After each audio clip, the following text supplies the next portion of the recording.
Hey guys, it's me, Samantha Clark, and today I'm sharing a replay of the live I did explaining the lighting setup for my birthday photo shoot, which I shot in a 10 by 10 space at home. Stay tuned. So I'm going to be doing my BTS breakdown, so you guys will have the full information of how I created my birthday photos in my home office. So my home office is actually a 10 by 10 space, which means there's not much space to create that studio effect, but we were still able to create some great photos. Let me start off with the backdrop. I used a yellow backdrop. It was sort of like a mustard yellow paper backdrop. And this is it. I got it on Amazon. It was $35. Literally, all you have to look up is the Savage Seamless Paper Backdrop. Okay? And I got the smallest size because it was just me on the yellow backdrop. It kind of has like a mustard yellow to it, if you guys can see. And I found that it showed up really well on camera. So that's the starting point right there. I used a backdrop stand, also from Amazon. It was about $30. And the backdrop stand was just two light stands like this.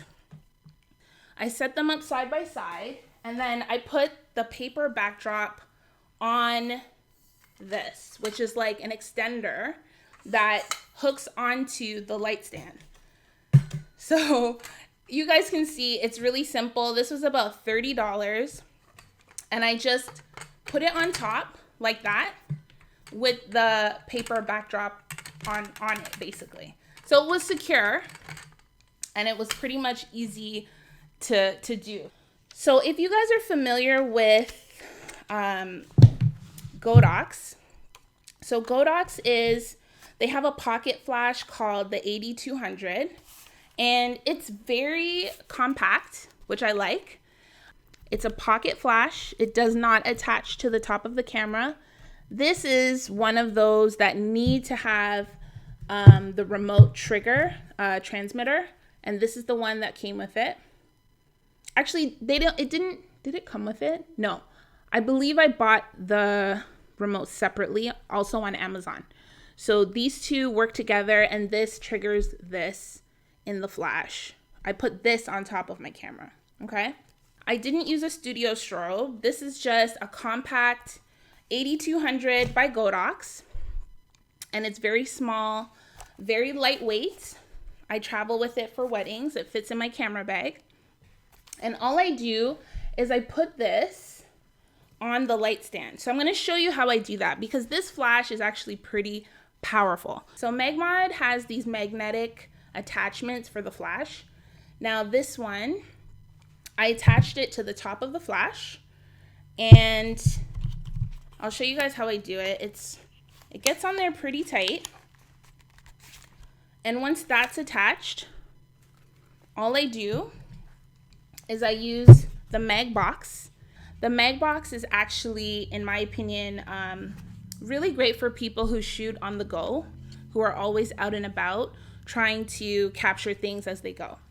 So this part, which has magnets in it, connects to this. If you have speed lights, you can attach a speed light into here. It's just like if you were trying to attach a speed light, and I definitely enjoyed just having this instead of attaching it to those other brackets. This is also good. I'm kind of going off on a tangent. Sorry, guys. This is also good if you have an assistant and you don't want them to carry your light stand. They can just hold the light. So I've had people help me out with that as well. So I use this, which is the mag ring, and then I attach the piece right here, and I slide it in, and then I lock it. So once it's locked, it's ready to go. Okay? Then I get the 8200, and it's so easy to attach it to the back of the ring. And then it just clips right in. Let me just show you guys one more time. So this piece, the mag grip from Magbox, from the Magbox, they provide you with this grip, and it's basically magnets that are in here. The magnets simply click in. So it's literally in there, but they have an extra attachment to clip it closed. Okay. So that's almost done. For me personally, I don't like using flash that often, but sometimes you need it to get the light, the fill light. And especially since I took my photos at night, I wasn't really able to capture in the daytime in natural light. So I used the Magbox here, which is the 24 inch Octa from MagMod. And it's basically an umbrella diffuser. And then I attach it. So everything is magnetic. If you guys see here, there are magnets on the outside of it. Okay.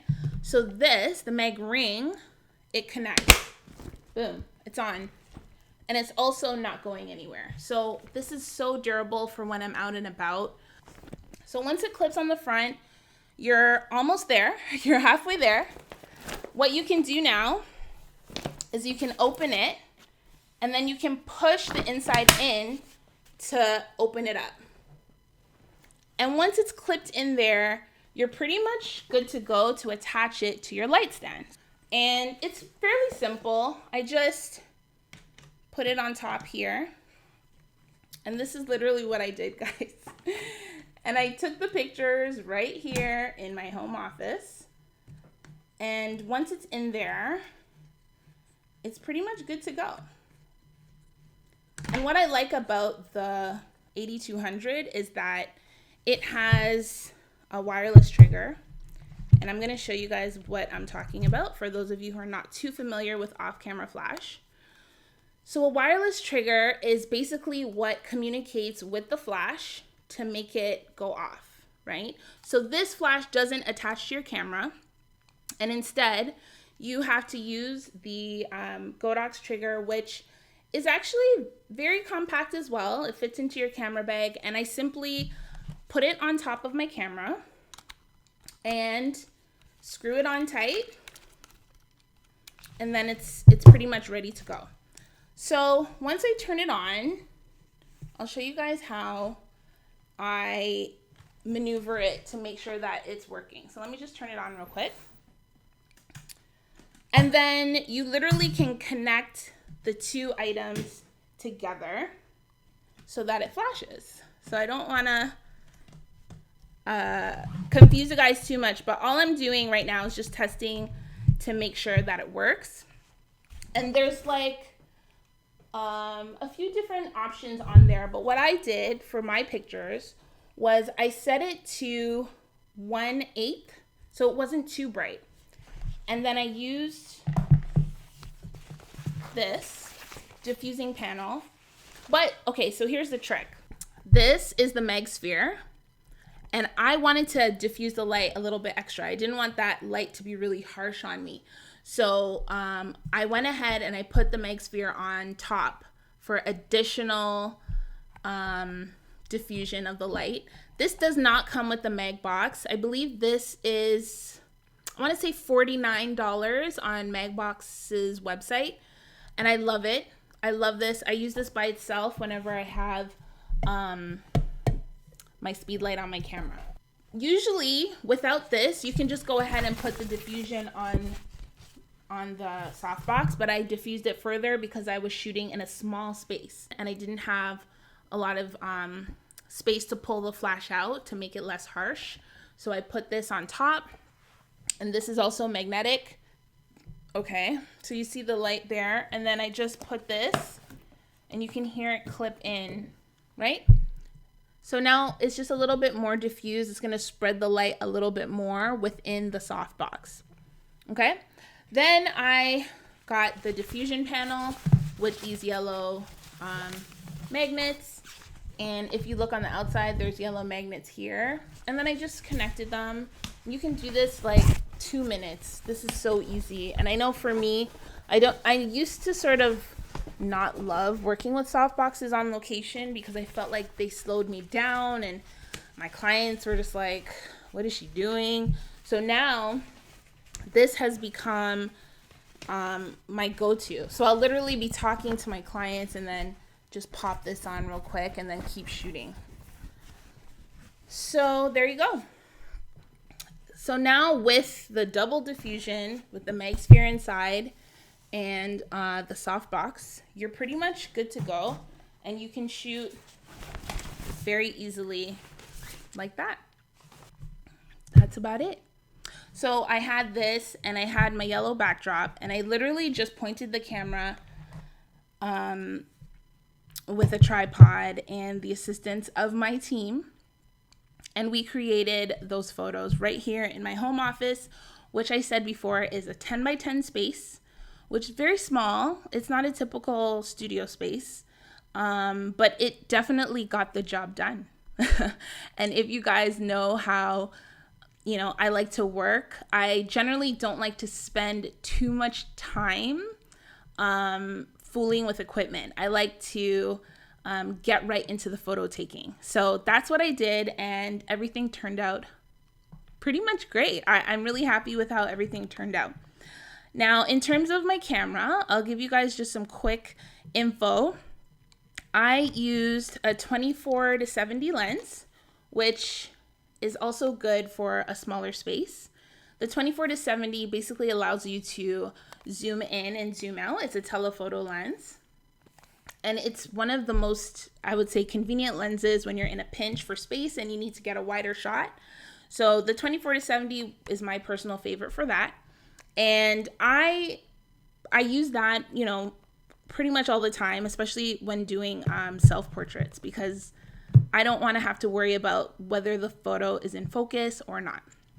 So that's pretty much it. My setup was very simple. I used one light. I like when the flash is kind of subtle, but obviously for my birthday, I was trying to sort of like go for this fashion look, and I'm like, okay, let's go for like some full fashion looking photos. So that was the final picture, and it turned out pretty well. I know that a lot of times people are a little bit hesitant to work with off-camera flash. So I just wanted to jump on here and give you guys the rundown on my birthday pictures, how I created them. I hope it wasn't too confusing. If you guys have any more questions, I'll be sure to look out for them. You can always send me a DM. You can always reach out on Instagram or email me. Thanks so much, everyone, for joining, and take care. Bye.